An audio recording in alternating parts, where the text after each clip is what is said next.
It has been a long time since this incident has been on my mind, and I think sharing it with you guys will give me some perspective. So here's the deal. For as long as I can remember, my family was just Mom, Aunt Marie, and Grandpa. You might wonder, where's my dad? Well, he was like a mythical creature, heard of but rarely seen. Growing up, the whole dad thing was pretty much non-existent for me. In my 17 years of life, I feel like I saw my dad only a couple of times. The guy was a ghost, showing up only on special occasions like Christmas or birthdays. He'd swoop in with presents, act like Father of the Year for a hot minute, and then poof, gone again. As a kid, I was always waiting for him to come just so that he could leave again. It was just a long series of disappointments. The weirdest part was that Mom and Dad were still married. Don't ask me why, because I've got no clue. It was like this bizarre arrangement that nobody talked about. Anyway, in the past few years, my mom got really sick due to lupus, an autoimmune disease she had.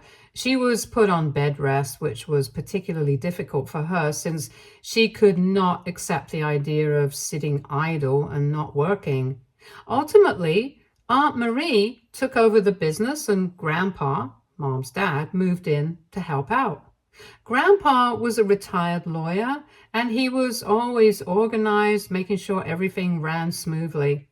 Our little family unit adapted to the new normal, with Aunt Marie balancing work and care, and Grandpa and I handling household affairs. So during this whole mess, suddenly Dad became more frequent with his visits. He would tell Aunt Marie and Grandpa to take a break, and he would handle everything. My aunt and grandpa weren't a big fan of him either, so they quietly carried on with their duty. Initially, it was all very weird to me, but there was also a chance that I was being too judgmental, and maybe he was genuinely trying to be better this time. Apart from taking care of Mom, Dad would also spend a lot of time with me and talk to me about stuff. He even apologized to me a couple of times for not being around and said he would explain why once I was old enough. Although I hadn't forgiven him for his absence, I was happy that he was here by my side during this difficult time. But that happiness didn't last for long. Unfortunately, our care wasn't enough to help Mom, and she passed away. I was completely shattered. Mom was my best friend and soulmate, and I could not believe that I would never get to talk to her again. I also felt bad for Dad because he had recently gone to handle some work, and he had been here with us the whole time but missed Mom's last moments. So we informed Dad about when we were having the services. On the day of the funeral, Dad was right on time. He looked sad, and it seemed like he genuinely missed his wife. Not only that, but he also gave a speech during the services about how incredible Mom was and that he never met somebody else who was as courageous as her. His words were moving, and many people got emotional listening to him. It almost felt like he was really mourning her loss, and I started to believe that maybe he had loved her in his own way for that brief moment. I was sure that I had been too harsh in my judgment of him. But then, after everyone had left, the house was quiet and the environment became tense. I saw Dad, and he looked nothing like he did before. His demeanor shifted from the grieving husband to something more distant and formal. What came next was so unexpected that I thought I was dreaming. Dad told me that he had made a decision. He would allow me to stay in my home until I turned 18. After that, I was supposed to move out of this place and would basically be on my own. I just stood there, dumbfounded. Allow me? The place where I grew up, where all my memories with Mom were, was now out of the blue being snatched by my dad, who had been missing in action his whole life. I was in shock. It felt like I was being kicked out of my own life. Just when I thought things couldn't get any worse, Dad decided to play landlord with my childhood home. I gathered enough courage to ask my dad what made him think that he could evict me from my own house. He answered that he was my guardian now, and the guardian could take whatever decision he considered right. I was taken aback. Everything made sense now. This was why he had been so frequent with his visits in the last few months. It was him seeking assurance from my mom that everything she had would be his after her death. Aunt Marie and Grandpa were right to not trust him. It was like he heard my thoughts because he said that I had been spending too much time with my aunt and grandpa, and he was not going to let me meet them anymore. He had a couple more rules for me that I can't even go on right now. All of it made me question, why did I ever believe him when he said that he cared about Mom and me? After Dad dropped that bomb about letting me stay only till 18, things went from bad to worse. It was like he was making up for lost time by cramming 17 years of parental control into a few weeks. First, he started with my phone. "For your own good," he said, as he installed some creepy parental control app that basically turned my smartphone into a glorified brick. Suddenly, I couldn't text my friends without him seeing every message. Social media? Forget about it. Then came the curfew. Apparently, 7 p.m. was the new midnight. "It's not safe out there," he'd say, conveniently forgetting that I'd been navigating the neighborhood just fine for years without his input. Some of you might think that this might be his way of showing that he cares for me. Well, let me tell you guys something. I have been excelling in my studies since I was a kid. I rarely went to any parties or sleepovers, so I wasn't known for being problematic. Mom also had some rules for me, and I gladly followed them, but this was definitely getting out of hand. The worst part, though, he started vetting my friends, and by vetting, I mean interrogating them like they were suspects in a crime show. One of my best friends almost had a breakdown when he grilled her about her parents' occupations and her GPA. Every day, it felt like another piece of my life was being chipped away. I couldn't even go to the corner store without a full report on where I was going, or who I'd be with and when I'd be back. The final straw came when he announced that he was planning to homeschool me. Yeah, right. More like isolating me from the last bit of normalcy in my life. His intentions were clear. Not only did he plan to steal all of Mom's assets and make sure I didn't get any of it, but he also wanted to make my life hell as long as he possibly could. I was done. I couldn't take any more of this policing. So one night when he was away, I called my friend Lisa and asked her to call my aunt. I couldn't directly call Aunt Marie because my father had deleted her number from everywhere. And also, he would have killed me if he found out that I talked to her.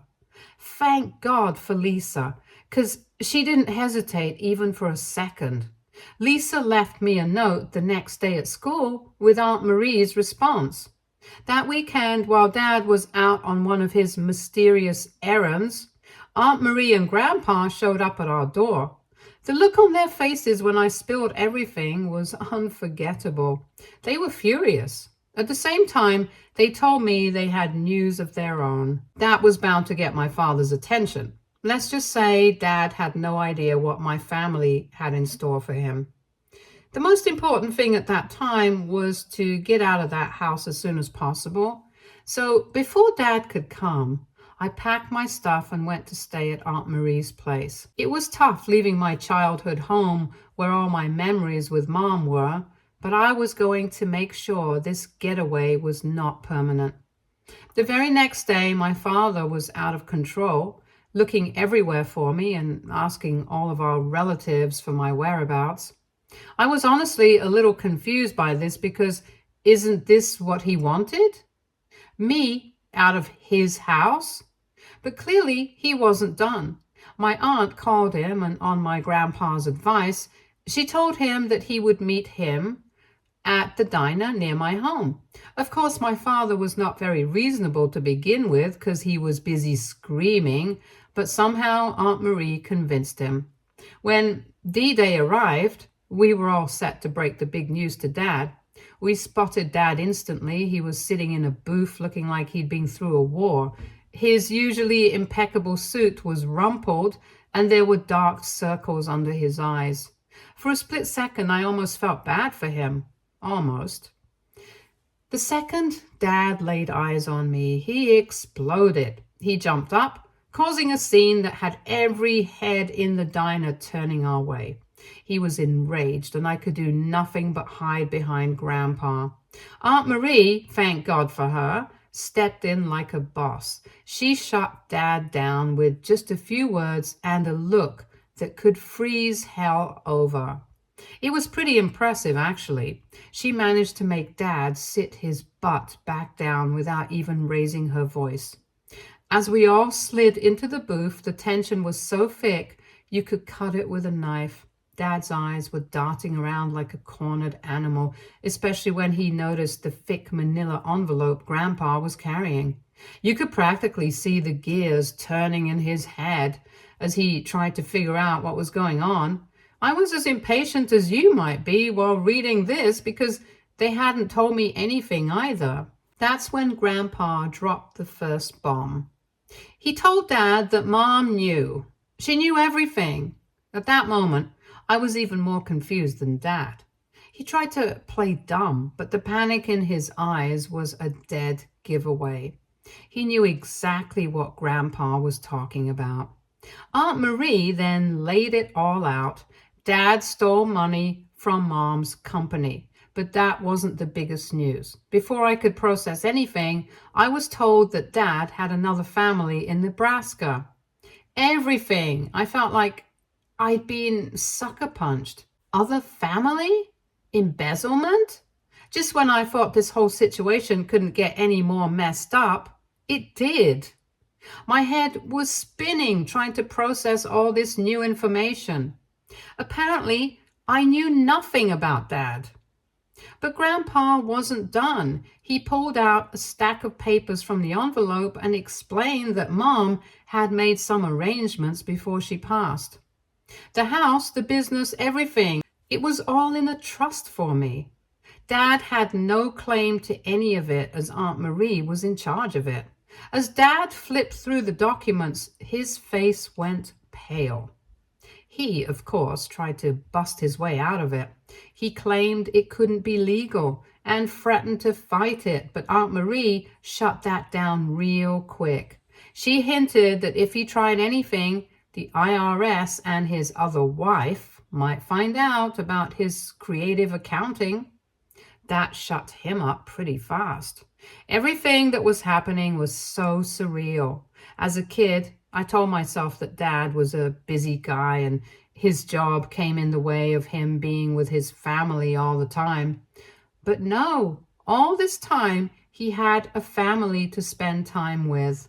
Another wife, maybe even another kid. It broke my heart that he was capable of loving and caring, just not for me and my mom.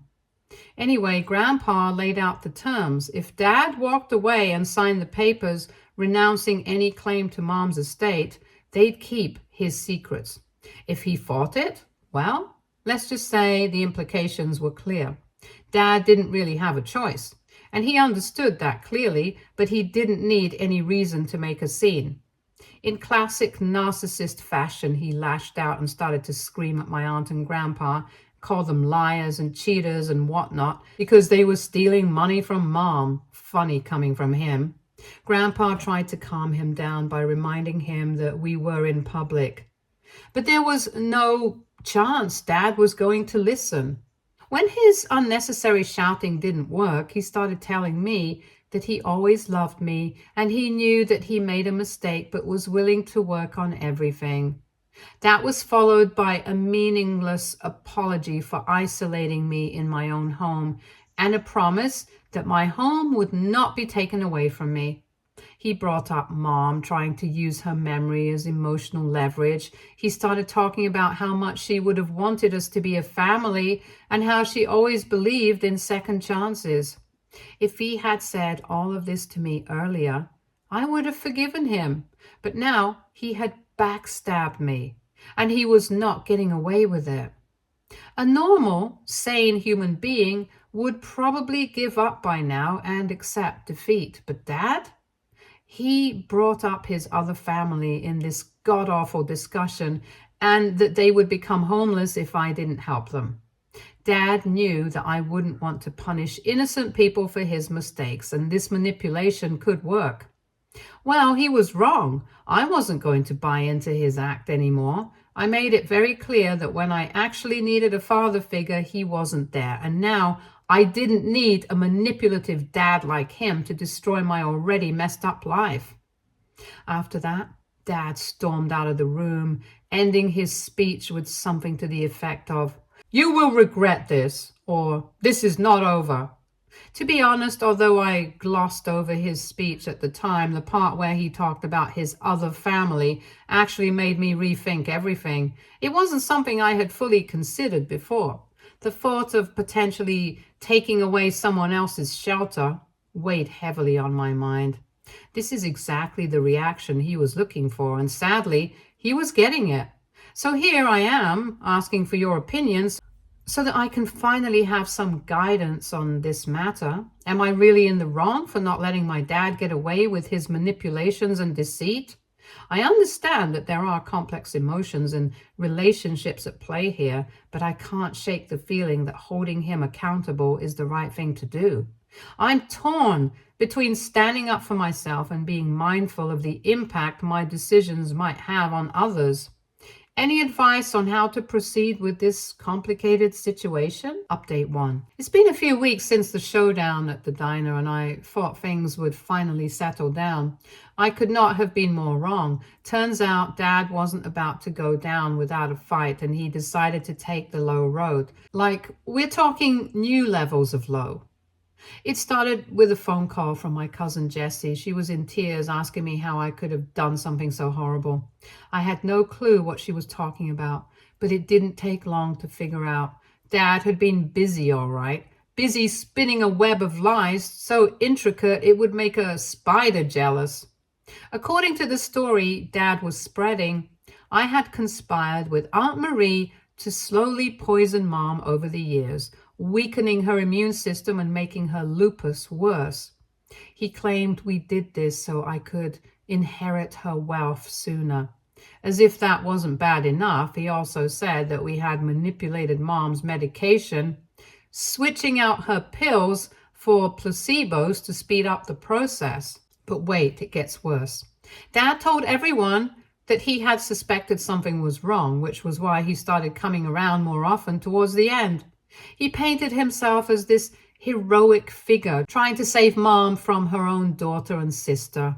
According to him, that's why I was so hostile towards him, because I was afraid he'd uncover our evil plot.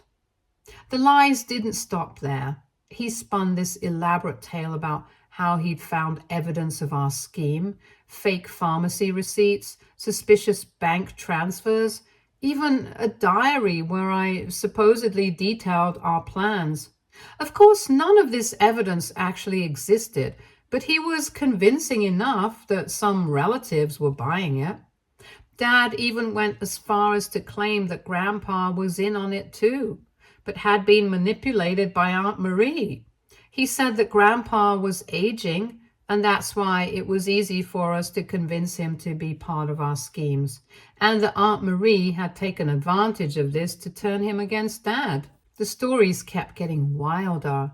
Dad told some relatives that he'd overheard Aunt Marie and me discussing our plans late one night, plotting how to alter Mom's will. To others, he said he'd found mysterious substances in the kitchen that he believed were being used to poison Mom's food. He didn't stop at family either. Dad started spreading these rumors in the community, telling Mom's old colleagues, our neighbors, even my school teachers. It was like he was on a mission to destroy not just my inheritance, but my entire life. The impact was immediate and devastating. Relatives who had always been kind to me suddenly became cold and distant. I started getting dirty looks at the grocery store, and whispers followed me wherever I went. Some of my friends' parents even forbade them from hanging out with me, afraid I was some kind of sociopath. It was a nightmare. I'd go to check the mail and find anonymous letters calling me a murderer. My social media accounts were flooded with hateful messages from people I'd never even met. It felt like the entire world had turned against me overnight. Aunt Marie and Grandpa weren't spared either. Aunt Marie's business started suffering as clients pulled out, not wanting to be associated with someone accused of such a heinous act. Grandpa, who had always been a respected figure in the community, was now being treated like a mentally unstable old man who couldn't be trusted. The worst part was, some people were actually believing this garbage. I mean, I get it. It's a juicy story. The evil daughter, the manipulative aunt, the helpless father trying to save his wife. It's like something out of a bad soap opera. But this was my life, and it was being torn apart by these lies. We tried to fight back, of course. We released statements showing people Mom's medical records, even had her doctors confirm that her treatment had been standard and her decline was due to the natural progression of her disease. But you know how it is. Lies travel faster than the truth, especially when they're this sensational. There were moments when I almost broke down, like when Mrs. Johnson, our neighbor, who had known me since I was in diapers, crossed the street to avoid talking to me. Or when I overheard my childhood best friend's mom telling her to stay away from that murderer girl. It felt like my entire world was crumbling around me. But you know what? As horrible as it was, it only showed me who my real friends were. A small group stuck by me, refusing to believe the lies no matter how convincing they seemed. They became my rock, reminding me of who I really was when the world was trying to tell me otherwise. It's safe to say my family and I are not giving up. We know that Dad is not smart enough to cover all the cracks in his story, and I'm sure we will find some of it. Till then, I'm grateful to all of you for listening to my rant. I'll be back very soon. Update 2. After the chaos Dad unleashed with his lies, Aunt Marie and I decided it was time to go on the offensive. We needed to find out the whole truth, and that meant tracking down Dad's other family. Aunt Marie, as it turned out, had some serious detective skills. We started with the little information we had, a city name and a vague recollection of Dad mentioning a Linda once. It wasn't much, but Aunt Marie worked her magic. She cross-referenced Dad's credit card statements and social media check-ins, and even dug up some old mail forwarding requests. Within a week, we had an address. So as the weekend rolled around, we drove to the suburban neighborhood where Dad's other family possibly lived. After a little cruising in the neighborhood and asking people for a lady named Linda, we found her place. When Linda opened the door, the confusion on her face was clear as day as we introduced ourselves. When I revealed that her husband was my dad, she initially thought it was some elaborate prank, but then we showed her the proof. Photos, legal documents, and some other stuff that we had. We watched as the realization dawned on her face. We told her that we had some matters that we wanted to discuss with her. She invited us in, and our conversation about everything began. Apparently, Linda and Dad were not married. They were in a relationship for the past 15 to 16 years, which basically means Dad had been cheating on Mom ever since I was born. I also met her kids, who look kind of like me, which was just one more weird thing in my life right now. As we sat in their living room, surrounded by family photos that felt both familiar and alien, we told them everything. Mom's illness, Dad's absence, the inheritance drama, and his recent smear campaign. Linda was just as stunned as we were. She confessed that she had always wondered about Dad's job. The money never quite added up. But with 2 kids and all the bills, she hadn't wanted to question it too much. And as we talked, more pieces of the puzzle fell into place. Dad had told Linda he was an international business consultant, which explained his frequent absences. He'd even created a fake company website to back up his story. But there was more. Dad had been telling Linda that he had a chronic illness that required frequent hospital stays. That's how he explained his absences to her. He'd even gone as far as to fake medical documents and had Linda drop him off at the hospital for treatments. The more we talked, the more we realized how expertly Dad had played us all. He'd created two completely separate lives, using our trust and love against us. Linda was devastated, but also angry. She'd sacrificed so much, worked extra jobs to support the family when Dad's consulting work had dry spells, all of it based on lies. As the day passed, I felt like there was an unexpected bond between all of us. We were all victims of the same man's lies and deceit. After hours of discussion, I asked Linda if she would come with us to confront Dad and settle this matter once and for all. I made it very clear that I did not want her to feel pressure to be part of this, and she should only do this if she's comfortable with everything.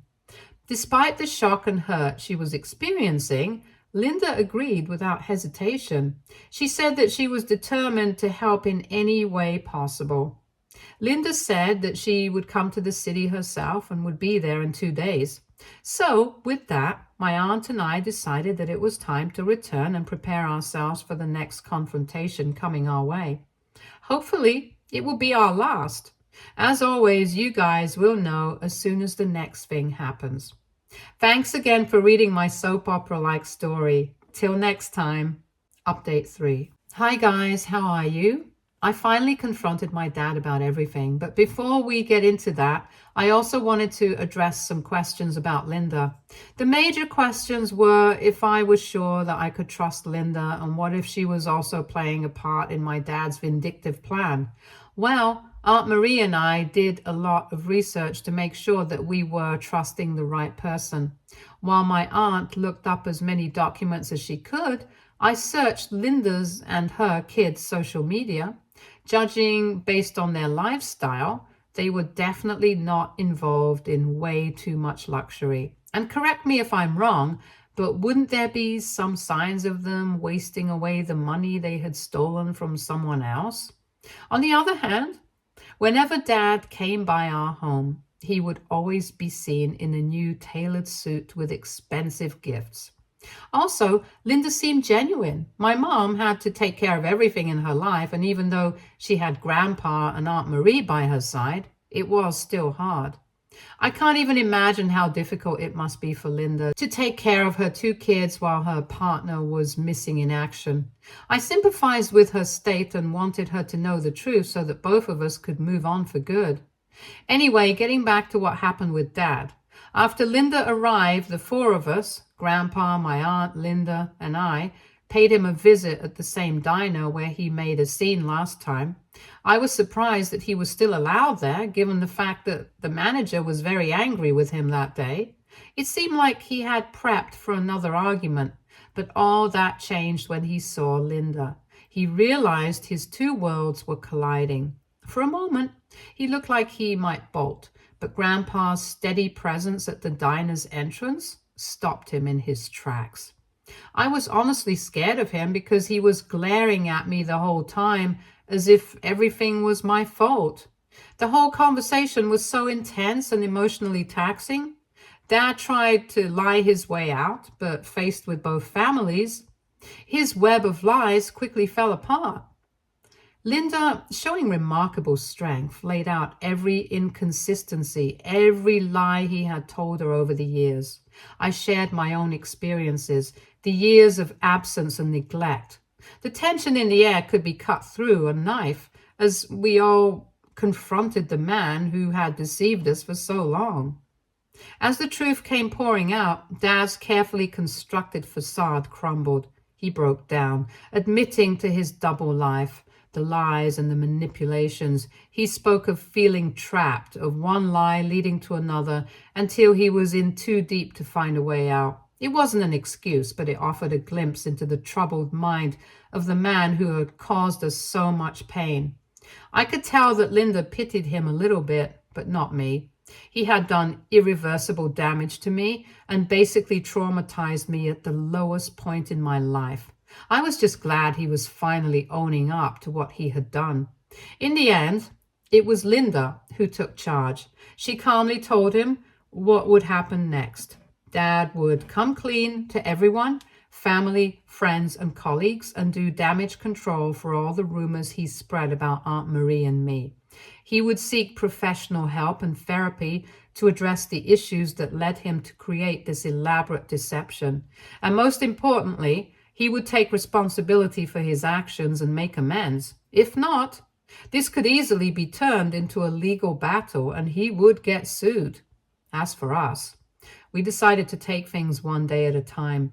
Linda and I exchanged contact information, agreeing to stay in touch and support each other through the challenging times ahead. For now, Aunt Marie is going to move in with me. It's a new world for Aunt as well, because she has to handle the business all by herself now. I have also gotten into therapy because everything that happened till now has taken a toll on me.